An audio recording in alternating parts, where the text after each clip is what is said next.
World Wrestling Federation superstar Duke, the Dumpster Droese, and you are watching and listening to Perched on the Top Rope. Welcome everyone to Perched on the Top Rope. It's me, it's the Long Island Iced Lee. I've got my co-host beside me, the T.O.D.D. And as you heard from that opener, we have Duke, the Dumpster Droese. Duke, how you doing today, brother? I'm doing good. Thanks for having me, brother. Hey, absolutely. So just a brief rundown. What got you in pro wrestling, and how'd you end up signing with WWF?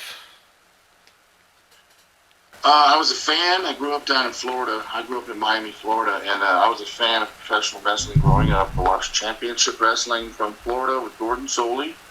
The likes of Dusty Rhodes, Kevin Sullivan, Blackjack Mulligan, and later on, Lex Luger and all them guys. I used to watch them every week.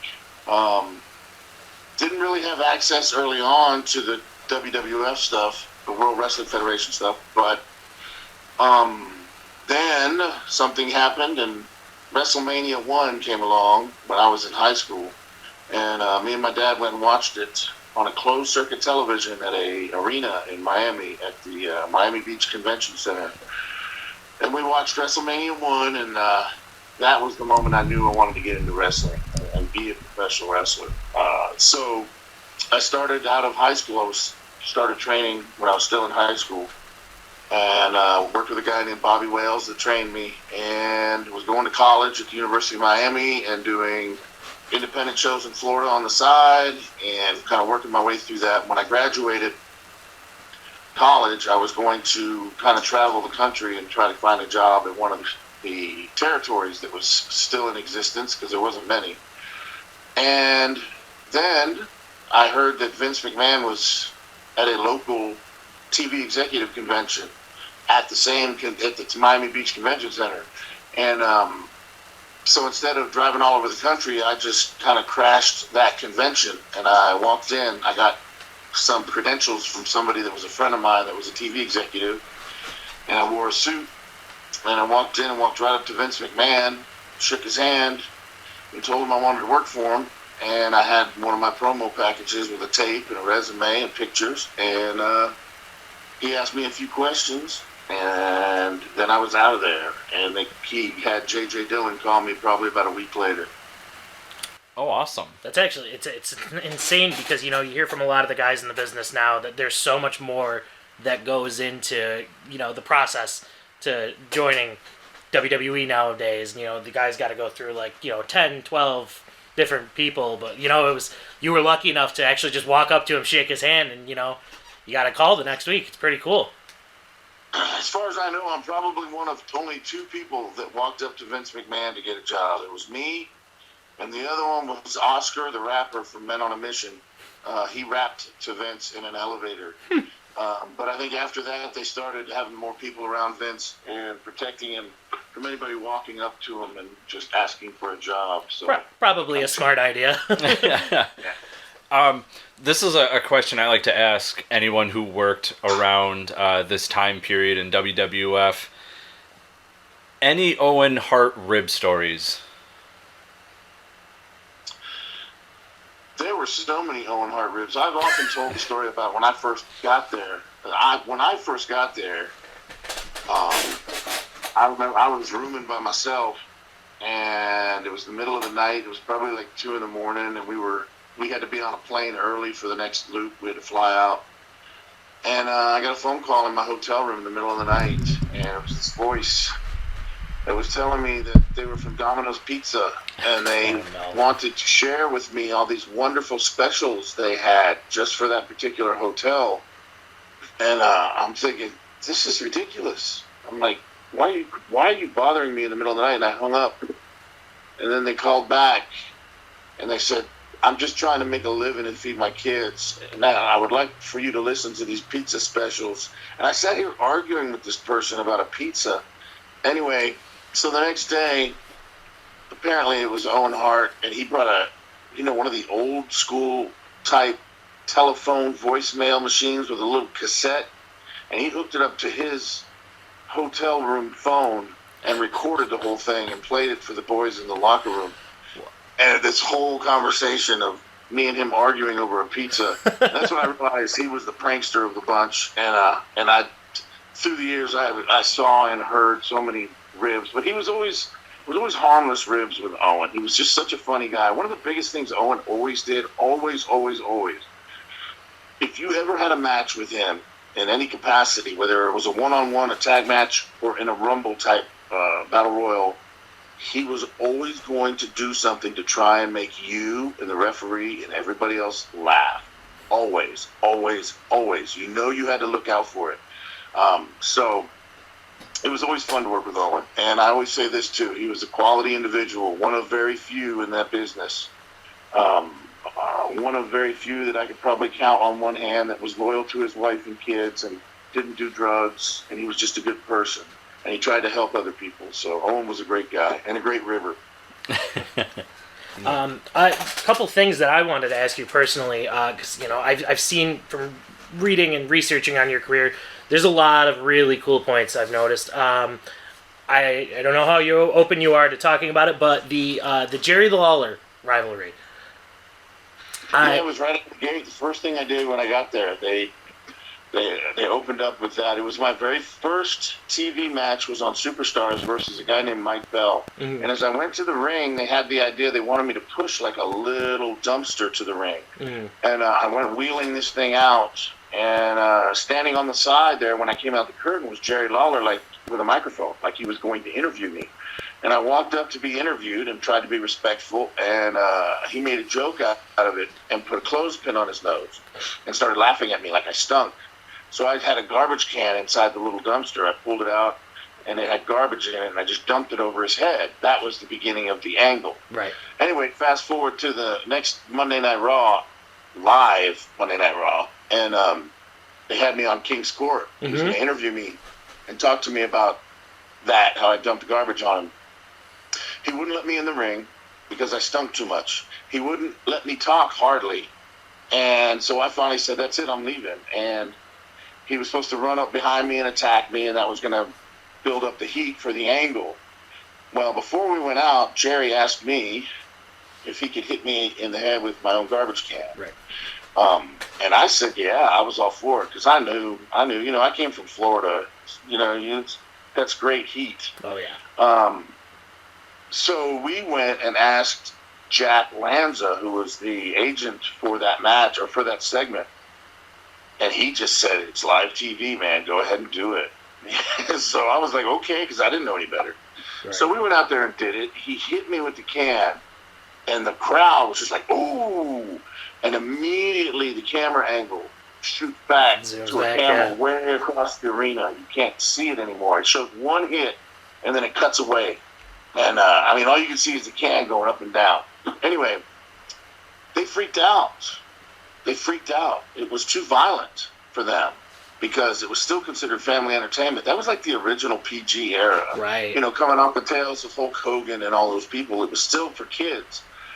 And they came out, they had Macho Man and Gorilla Monsoon were doing the commentary for Raw at that time. They came back on live and apologized up and down for it, said you'd never see something like that on their TV again. So automatically, they're killing the heat. They're killing it. Right. And then they record for Superstar. They had a show which was called Superstars. They record Jerry Lawler being made to apologize at the studio. And he was, and it was kind of a comedy thing, but he had to apologize for attacking me with the garbage can because it was too violent.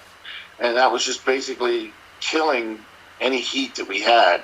So we took what could have been a major angle, and they just dumped ice water on it, and we didn't even get a pay-per-view match out of it. I think we ended up doing the blow-off at another Monday Night Raw where Doink and Dink, the clowns, got involved, and that was it. Right. So it could have been great. I didn't know any better. I was fresh off the truck there. I was brand new in the company.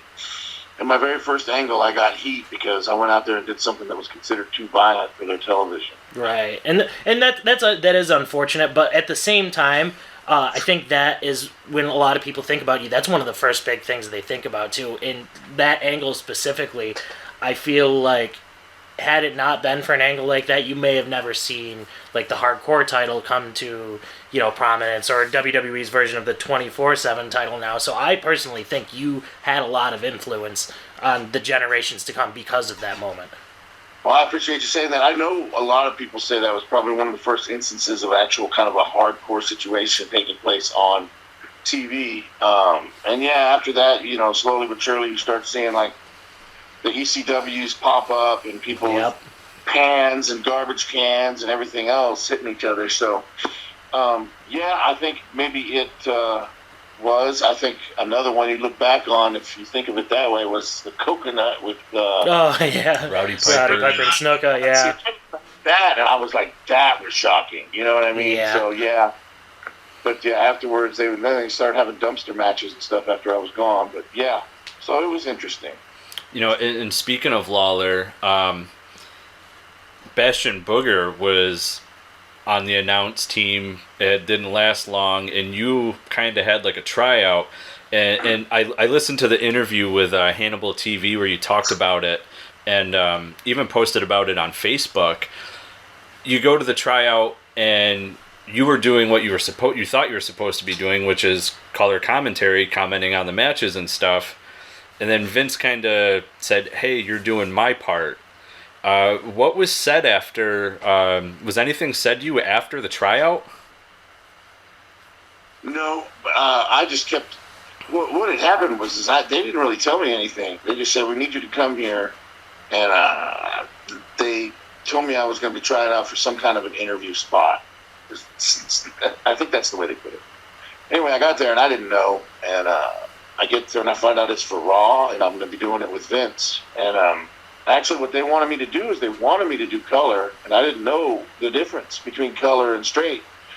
And you know, Vince was the straight commentator at the time. You could call the action, and so I jumped in and we started doing it, and I'm immediately calling spots like a straight commentator. And he said, "You're stepping all over me. You're doing my spots." And I was like, I didn't know what he was talking about. So it was bad from the beginning. And you could tell he was turned off to it at that point. And I still tried, and we did some things, and we messed with it. And I even got them to let me come back to the studio on different occasions and work. At one point, I got to sit down and work with Gorilla Monsoon, and I had a blast. I think I may have even got to do it with Jim Ross at some point. I think he was there, but not doing commentary yet. But yeah, it was just one of those. You know, you figure if they would have just given me a little bit more information, you know, they keep things guarded and very close to the chest. And if they would have just given me some more information, I could have been better prepared, and it would have been a different story. But it's just kind of the way it turned out. I learned, you know, a hard lesson. All right, right on. Another thing I wanted to cover with you, I feel like one of the bigger points in your career was your rivalry with Triple H. Fun fact, researching myself, I never knew this. You actually handed Triple H's first career loss. As a singles competitor. Yeah, that's a big point everybody makes. I never knew that until I was looking this up. Yeah, we did that free-for-all match, and it was to determine who was going to be number 1 and number 30 in the Royal Rumble. And what happened is he hit me with brass knuckles. Mm-hmm. And he won, and then Gorilla Monsoon, who was the president at the time, came out and reversed the decision, so I won by disqualification. Because Lord knows I never pinned anybody. But that's how that went down. And then, of course, that pissed him off, so he jumped me on the next taping of Superstars and cut my hair and all that stuff. But it was just interesting, because then we jumped fast forward to the actual match we had. It was at In Your House. We wrestled each other, and in the end, he hit me with the garbage can lid and pinned me. And I was always, I didn't like the finish, and I got a lot of shit from Vince over that, but it didn't make sense to me, because why would Gorilla Monsoon come out at the pre-pro, but Gorilla Monsoon wouldn't come out at the In Your House? And they didn't care. They gave me that match because my contract was renewing, and and it's just a funny story that's related is they were killing me on TV before my contract was up, my first 2-year contract. Mm-hmm. They weren't putting me on TV. They weren't putting me on the road, and I was like dying there, you know, this horrible death. And one day I came in and they wanted me to work with this new guy called the Ringmaster, and my contract was up, pretty much. It was about up, and I refused to do the job for who would obviously later be known as Stone Cold Steve Austin, which we laugh about even to this day. But Right. I kind of stood my ground and said no, and they couldn't believe it, but they gave me the Triple H deal to kind of make me happy, so that I would re-sign for a new 1-year deal, and then they put me right back to killing me. And but I sat down with Steve that day, right when it happened, and I explained to him why. And he told me he completely understood, and we became very good friends from that day on. But yeah, it was just interesting how it came about. My whole thing was I wanted to turn heel. They were talking about turning me heel. I wanted to change my appearance, which is why we came up with the hair cutting idea. Mm-hmm. Cut my hair off, change my appearance, change it. I was going to try to get away from the dumpster gimmick, and they agreed with all that shit. They agreed with everything. Yeah, of course. Vince says yeah to everything, and then they don't do it. They don't do any of it. They just kind of made me lose in your house, and then I went back to putting over any of the new heels that came in. So that's kind of how that went down. It's kind of ironic, too, that, Steve Austin was the one that you said that you didn't want to put over in that one instance, too, because he had a similar situation with Brock Lesnar later on in his career that's almost exactly the same situation as yours, where he didn't feel it was the right time to put him over, or he wasn't the guy or whatever. But going back to not wanting to put him over in that specific situation, I've heard that Bret Hart had a lot of influence on you in that situation. Do you still talk to Bret Hart? What's your guys' relationship like today? I don't talk to Bret. I haven't talked to him in a long time. I think sometimes he was winding me up. We were riding together at the time, which was kind of unheard of because nobody rode with Bret Hart. But I asked him one day for advice, and he let me ride with him. But in this situation, he knew I was frustrated, and we were sitting in the locker room, and he said I'd refuse to do it, and I was just like, well, he's saying it, so I guess I'm going to refuse to do it. And I went in and talked to Bruce Pritchard and basically refused to do it, and but it was very important. And Fatu came up to me, Rikishi, he was Fatu then, and he said, "You need to go talk to Steve." Mm-hmm. And I went and sat down with Steve and explained. I said, "Listen, this has nothing to do with you at all." I said, "They've been killing me for a long time, and this is the situation where I got to take a stand, and it has nothing to do with you." And he totally understood. It was not a situation of me not wanting to put him over. It was just a situation where they were killing me, and they were just feeding me to everybody, and it was an opportunity for me to take a stand because, like I said, my contract was up. And I didn't have very much clout, but they didn't want to completely lose me either, because also I owned the Garbage Man gimmick. I just didn't own the name. I was the Garbage Man Rocco Gibraltar, so the likeness and everything was all the same, and it was mine. So, I could have been a Garbage Man in WCW just as easily if they would have ever wanted that. But I don't know, maybe they looked at it that way, or maybe they just didn't want to lose me because they invested money in me, a little bit of money in me up to that point. And that's kind of how it went down. But like I said, me and Austin became great friends, and we started riding together after that. And it was just freaking, we laugh about it now, Right. All right, yeah. You speak of, with WCW, when when everything was up in '96 with WWF. How come there? Was there any talks of going to WCW or ECW or? I was not interested at that time in going to ECW because those of us in the WWF looked at ECW as something that was not real wrestling, and that's just kind of the way we looked at it then. But the thing about it is if I was smart, I could have went there and worked and did what Steve Austin did or did what Cactus Jack did and upped my value. And I wouldn't have to do all the crazy hardcore stuff. I could do some, but that's not the way I looked at it. I think I was, I don't know. We just didn't look at it I didn't look at it as a viable option. Now, WCW, on the other hand, I did try to go there. And it's funny because I lived in Florida, and they were taping their shows in Orlando. And one day, I just showed up at a TV taping for Nitro in a suit. And it was funny because a lot of people were very nice to me because they thought somebody brought me in. All these people, like the Big Show, was very nice to me. He was a giant then, but he was very nice to me. He came, hey man, we have a mutual friend you wrestled with, Hunter, And he's saying all this stuff, being so nice and gracious. A couple days later, guys realized nobody brought me in. And everybody changed. All of a sudden, nobody's friendly anymore. It was just so weird the way they act. You know, they think if somebody brought you in that there could be something going on and they want to align themselves with you, but then they realize, no, I just walked my happy ass in the back in the freaking locker room and tried to get a job.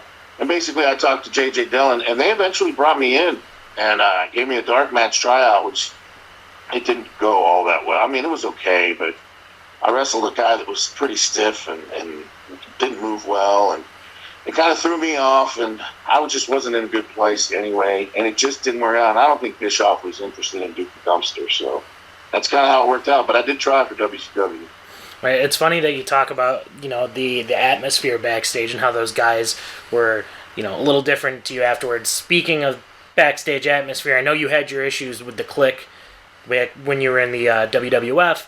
Triple H specifically, you know, has your opinion changed on him since? Because I know a lot of people say he's a much different person nowadays. Now that he's upping the NXT and all of that, and you know, he's not the same exact person that he used to be. Do you have any different opinions on him now? What he's doing with the NXT brand or his career personally, or? Well, I never had any major issues with the Clique per se. I've always said this: they were very arrogant as a group. But if you hung out with those guys individually, they were cool dudes. Right. Even Hunter, he didn't party or drink or do none of that stuff. But he was very cool and he was great to work with. Hunter was always willing to do anything. I threw his ass all over the place, and he took every bit of it and didn't complain at all. I'm sure he took a beating when he wrestled me, but he didn't complain at all. He went with it. It was good. And our matches were good. You know, during the time I was there, when things were happening and my career was falling apart and then I started using a bunch of drugs, I was pissed off at the world. Like so many people get bitter. In some ways I was bitter at them. I saw them as the enemy. But as I got away from the business years later and I looked back, I realized those guys were just doing their thing. And I had to respect the fact that they loved the business and they respected the business. And yeah, they were out for themselves.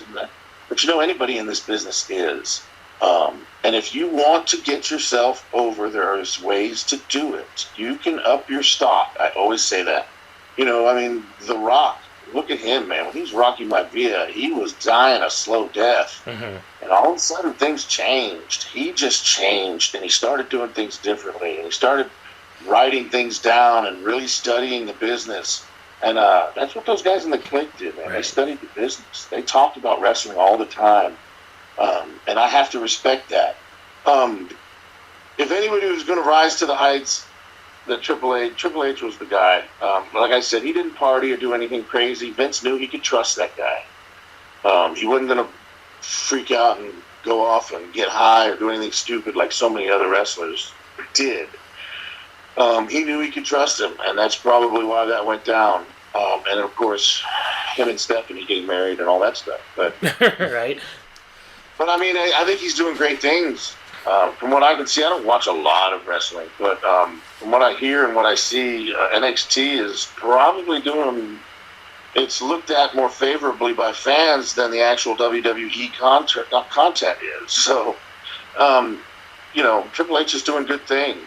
And he always loved and respected the business, mm-hmm. and it shows. Yeah.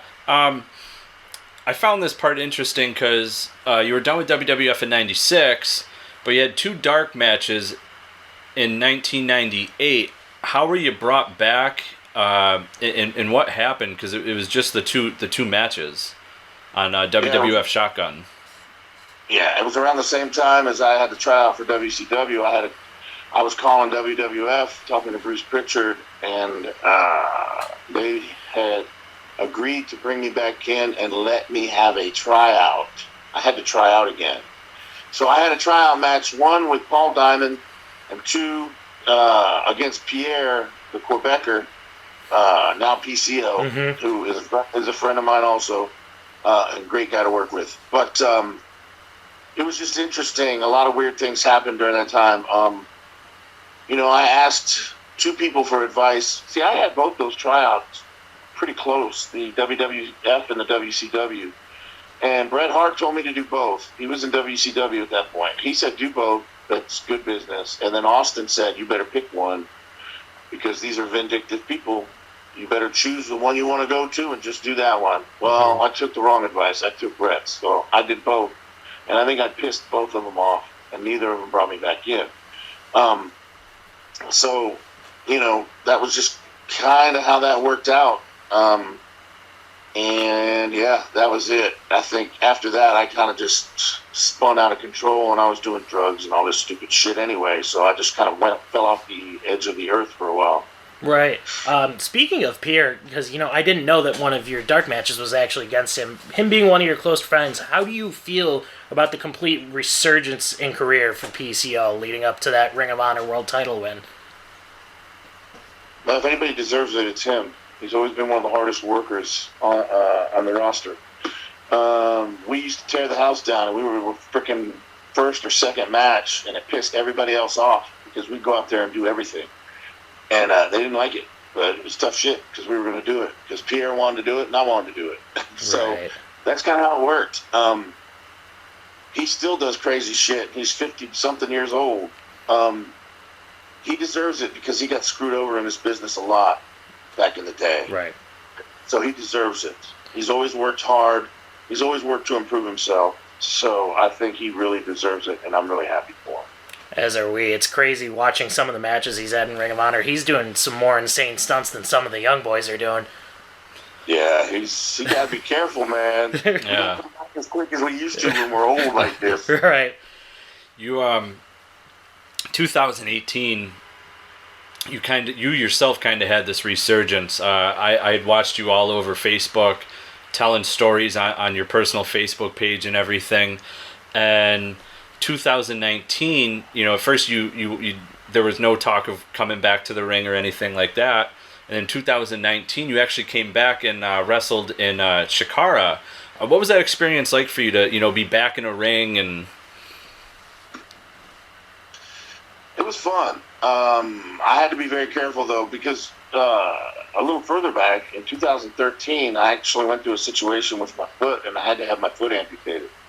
So my left foot, I don't have a left foot, so I wear a prosthetic leg from the calf muscle down. Anyway, so I was wrestling with a fake leg, and I mean more of a fake leg than like Kerry Von Erich had. He had half a foot, but it was interesting, and it presented some issues. I'm dealing with something right now because of getting back in the ring. It kind of tore up my leg a little bit, and I had to have a surgery on it, but it was fun. Chikara was fun. I wrestled some other independents, but I kind of backed off of the in-ring stuff now just because of the issues I had medically. But it's fun. It's always fun to get out in front of fans. It's fun to see the fans, do the autographs, do the conventions. When I came back in 2018, it was a fluke, man. I had issues in 2013, man. I don't know if we're going to talk about it or not, but I'm willing to. But I got arrested, and I got felonies, and all this crazy shit happened. So I just want to disappear. Right. And I wasn't planning on ever coming back to the business in any way, shape, or form. And this promoter, Scott Hensley in Tennessee, he stayed on me for 2 years to come do an appearance. And when I finally said yes, I went and did this appearance for him in Middle Tennessee. And after that, a few people started hitting me up on Facebook and talking to me. So I started accepting friend requests, and people started asking me questions about different times and different wrestlers and different matches. And I started answering questions. And then my answers became longer and longer. And then I started telling stories. And that's how it happened. And all of a sudden, it's always funny to say this, but my Facebook blew up, of all things. Like, I always tell people I'm over on Facebook. Wow, okay. It was hilarious. I had 275 friends in 2018 before all this happened. And then literally within a couple months, I had 2,500, and then a couple more months, it was full at 5,000, just on my private page. And then I started a fan page. But It's been fun. I'm enjoying it this time. I'm having fun. There's no expectations. I'm not trying to make some big comeback and, you know, to get back in the ring or be an office worker or be an agent. I'm not trying to do none of that. I'm just having fun. I'm interacting with the fans, having a good time, being myself, being a goof, and they seem to be enjoying it. So we're going to continue doing it. Yeah, and at the time, I was actually one of those fans that joined in somewhere around the 25 to 5,000 mark. And aside from all the stories and stuff, you have a phenomenal deal when it comes to merchandise. A trash can lid, 4 photos, and I believe like 2 baseball cards for an extremely affordable price for any fan of $30. What I know you also have other T-shirts and stuff like too, and one of the favorite one is you with Triple H up in your arms with Life's a Botch. How can fans get a hold of you to get merch? It's all on Facebook, man. That's kind of where I'm doing everything right now, especially with that T-shirt you're talking about. I'm kind of being careful because it's got that image from back in the WWF days, but I am doing it on Facebook. And yes, it is a good deal. And people always ask me, man, how can you do such a good deal? It's important. It's not about necessarily making a ton of money. It is getting people interested in what you're doing. They're talking about you. They're buying your stuff. They're posting you. They're posting your stuff online, on social media. And so when I start selling shirts, they go much better. Or when I start trying to hype my new podcast, which is coming up this Friday, July 10th, called Road to Recovery, on my Facebook page, by the way. When you start hyping stuff like that, there's more people listening because right. I try to be good to the fans because they've been good to me. And I told you I enjoy the interaction with them. So yeah, it's worth it. It's worth it to me to do it this way and send these things out. And it's a great deal, I know, but it pays off in the end because it gets more people involved in what I'm doing. So it's worth it. It's PR 101, man. Yeah, absolutely. And we actually bought the $30 package there, and we're excited for the the photos. And I myself am really excited for the trash can lid. I'm excited for that part. There's a good chance. There's a good chance he's gonna hit me over the head with it. Maybe. I dare you. I want you to post it on my Facebook. I will. Speaking of a lot of the stories that you share on Facebook, I know Lee had a couple questions about a particular cruise. Yes, you went on this one cruise. It was you, Bret Hart, Kurt Hennig, the Bushwhackers. You posted a photo of it, and I know that some party favors were involved in this and that. What was that experience like for you? Because it's not just a cruise for you guys. There's like a ton of people on there, like fans alike. Yeah, you got to interact with fans and stuff. I guess it was called the Wrestle Vessel. I think WCW had the Bruise Cruise. We had the Wrestle Vessel. I think, or it might be the opposite. But anyway. This was right at the time after I did the job for Triple H, and I had a really shitty attitude. My hair was cut off. I was mad, and I was getting out of shape because I quit working out. I was just pissed off at the world, and I got put on this appearance. It was a paid appearance. We got paid like, I don't know, $3,000 to go on this cruise to the Bahamas.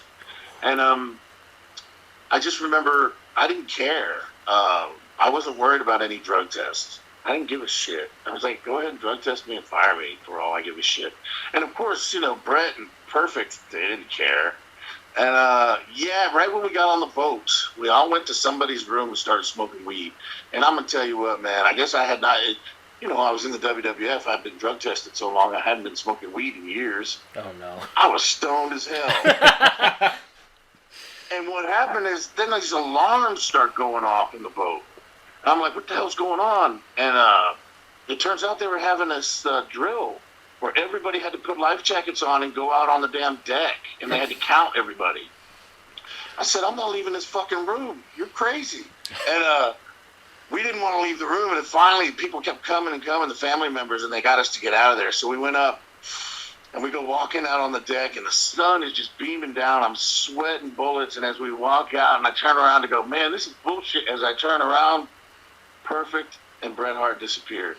They were gone. They completely ditched me. Oh, So no. I'm standing there, and I always say I look like Tommy Boy when he was on the airplane with the little, the safety vest thing around his neck. Yeah. This thing didn't even fit me. I looked like an idiot. I was sweating bullets. I was high as hell.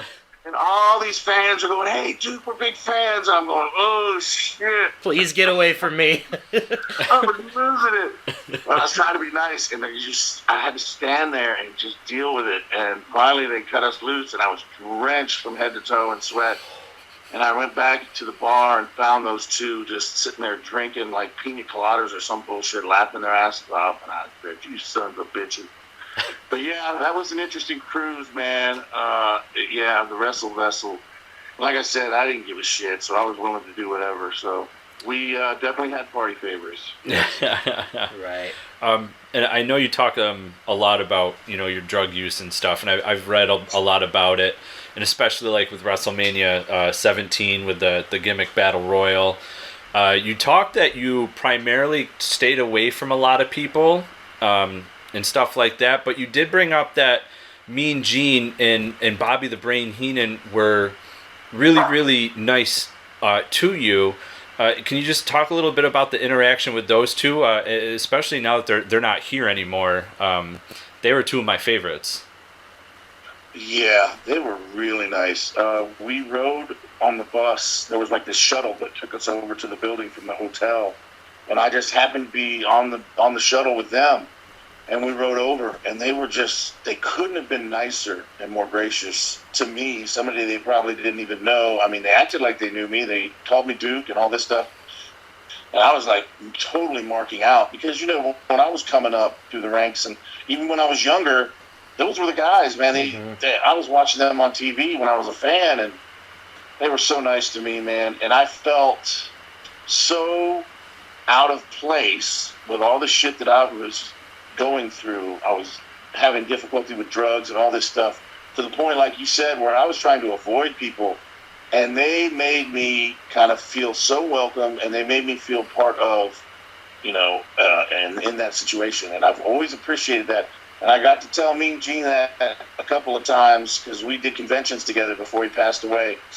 And I always loved and respected both of those guys. And yeah, great quality individual. Wonderful. I think I speak for the whole wrestling universe when we say, those two among the many legends are two of the most missed, two of the greatest speakers this business has ever seen. Kind of touching back on those darker times that you had, I remember reading up that it kind of stemmed from ankle injuries originally that you had during your rivalry with Triple H that led up to the foot issue and everything from there on out. Can you touch on that a little bit? Well, that part of it, yes. That was the relapse in 2009. That came from a foot injury that I was, when I wrestled Triple H, during that period in the World Wrestling Federation, I was wrestling with high-tech Magnum boots. They're not even wrestling boots. They're like tactical combat boots, and they're really loose, and they don't fit well. And my ankles got twisted a lot, and I didn't even realize how bad it was. But later in life, my left foot, which is the one that I had to eventually get amputated. I had the foot problem, and my foot started falling apart. I don't know if you've ever seen Marty Jannetty's foot, but my foot looked just like it. It collapsed to the side and turned, and I started taking pills again. I had been through rehab once before that in 2003. The original drug problem started in wrestling. But, I got clean in 2003, and then I relapsed in 2009 because of the foot. And I thought I would be okay, and I could handle taking some painkillers to get through the pain, and it escalated really fast. And before too long, probably within a year, I became an IV drug user, and I was shooting. I was buying any pills I could melt in a spoon, and basically I was shooting them up, man. I was a needle junkie. And at the same time, I was a freaking school teacher. So I'm trying to hold together this career and living this insane life outside of there. It was like Dr. Jekyll, Mr. Hyde. And it all came crashing down basically because I was running around with a lot of people I shouldn't have been, buying and selling pills out there. I would get pills from the doctor that I could not shoot up. and I would sell them to get money or get pills that I could shoot up. And when I sold some to somebody that got busted and was setting people up for the police, one of my former drug dealers, he started setting people up, and I got set up, and that was it. Right. And they came and arrested. Actually, it's funny. During that same time is when I got my foot amputated, and they came about a month after. They let me kind of heal for a little while, and then they had a sealed indictment from the grand jury, and they came and picked me up at the house, and that was the day everything ended. I lost the teaching career and lost everything again. The first time I lost everything was before 2003, but I didn't get arrested. This time I really lost everything, and I knew it was over. I knew I had to go get help to get physically clean, but once I was physically clean, I was willing to do everything I had to do to stay clean, which I still do to this day. I go to meetings, I work with other people, I work for a drug court program, which I actually went through as part of my plea deal. Now I work for the drug court, and I work with people every day that are going through the same stuff, and that helps keep me clean.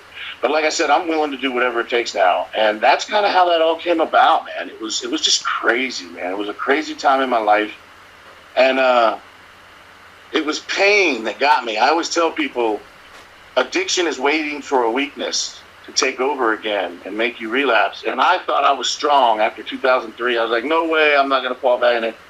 Physical pain got me. Mm-hmm. It made me weak. So I had to kind of build up that wall of the castle now and keep it.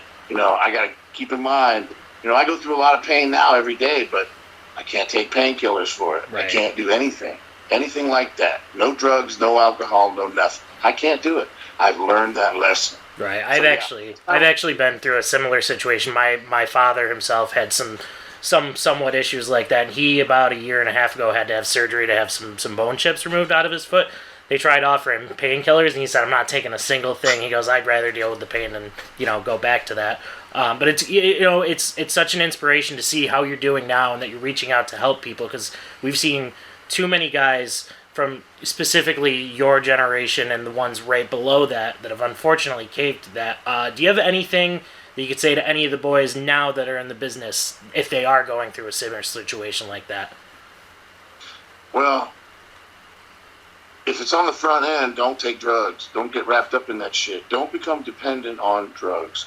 And if you're already wrapped up in it and it's starting to feel hopeless, man, suck up your pride and ask for help.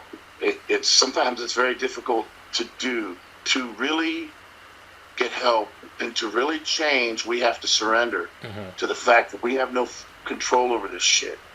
And that can be a very hard thing to do for a big, tough, strong man or even a woman. We have pride, and we think we can handle anything.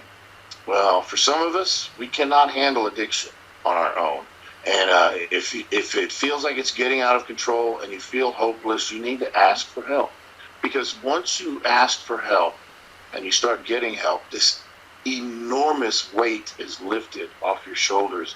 And all of a sudden you realize you can freaking live life again, man. You can have your life back.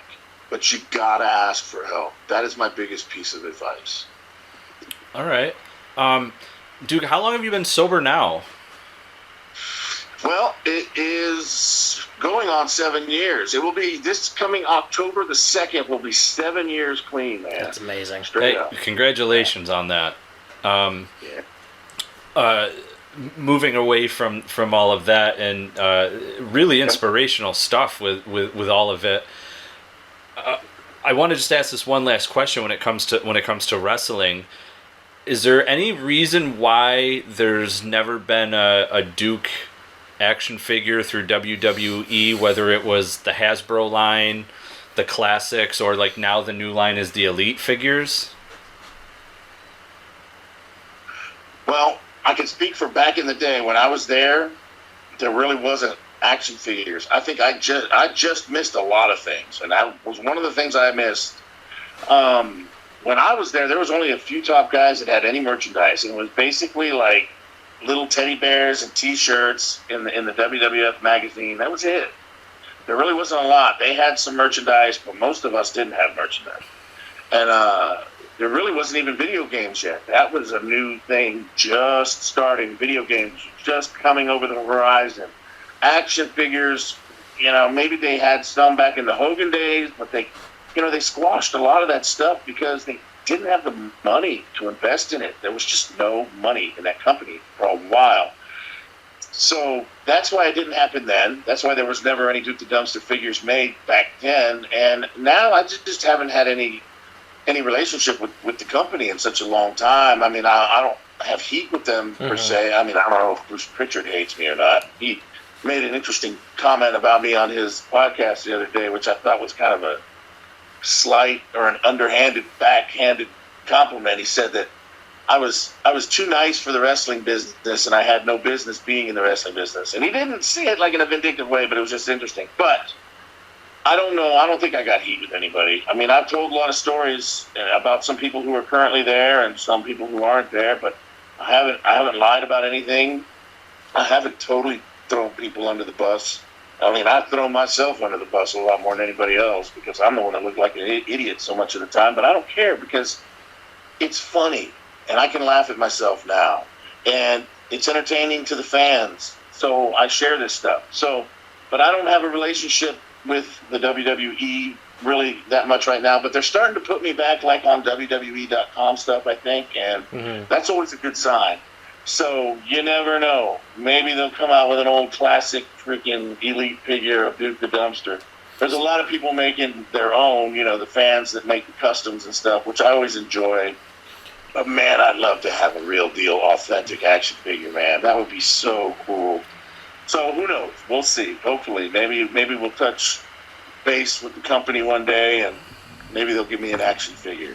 I know I ain't getting in the Hall of Fame, but maybe I'll get an action figure. Yeah, because one thing I've seen is my friend Josh Blevins makes some pretty cool magnets, and there's a couple of Duke magnets around that I saw. You need to order a bunch from him, actually. Those are really cool. Yeah, they look like the Hasbro. They look like the Hasbro toys here that are chilling at my bar. Yeah. They look like a really good job. He does. Yeah.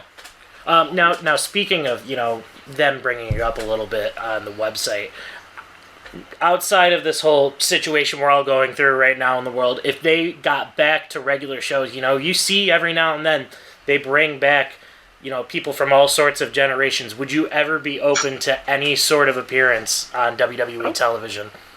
Hell yeah, of course I would. Absolutely. Awesome. I mean, that would just help me in the stuff that I'm doing here, Right. on the side. But it would also just be really cool to kind of be on their TV one more time. That would be really cool. And like I said, man, I don't have heat with anybody that's there. I always have tried to get along with everybody. I still do try to get along with everybody. I tell some funny stories and all that stuff. But, man, I'd love to be on their TV. That would be so cool. Yeah, I know, we're going through this COVID-19 pandemic and everything. I know you're scheduled in September. I believe it's in Connecticut for a meet and greet thing, a convention there. Unfortunately, I don't remember the name of it off the top of my head, but the Wrestling Classic convention. Yes, it's in Hartford, Connecticut, at the DoubleTree Hotel. Yeah, I'm there with Connor Promotions, and I'm there with some really cool people. Brian Cage, The Godfather. What's her name? Jordan Grace. Oh yeah. Yeah. Be there. I love her, man. She's doing some great things right now. I know she's got a fiance and all, but I don't care about him. It's all right. I don't think half the internet cares either. Yeah. Well, right.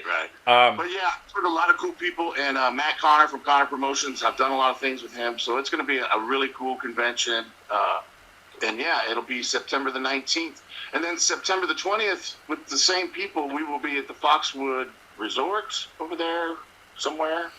I can't remember where it is, but it's over there too, somewhere. Well, we're the Foxwood Resort, with Connor Promotion. Well, we're right up in New York, so who knows? Maybe we'll see you there. I'm already going, actually. Oh, okay. I'm already going. I'm friends with a couple of the promoters that are actually bringing people in, and Connor Promotions is actually one of them. So I'm excited for that. And guys, July 10th, your new podcast, Road to Recovery. Make sure you tune in on Facebook. Duke, this has been a real honor to speak with you today and do this. We hope to have you back. And, guys, I really appreciate you having me on the show, man. It's been a blast. Duke, it was fun. Thank you very much. Thanks, guys. Hey everyone, thanks for watching that video. If you liked what you saw, make sure you hit the like button and make sure you hit subscribe so you can get all our content here at Perched on the Top Rope. And fans, remember, spoiler free's the way to be. I'm out.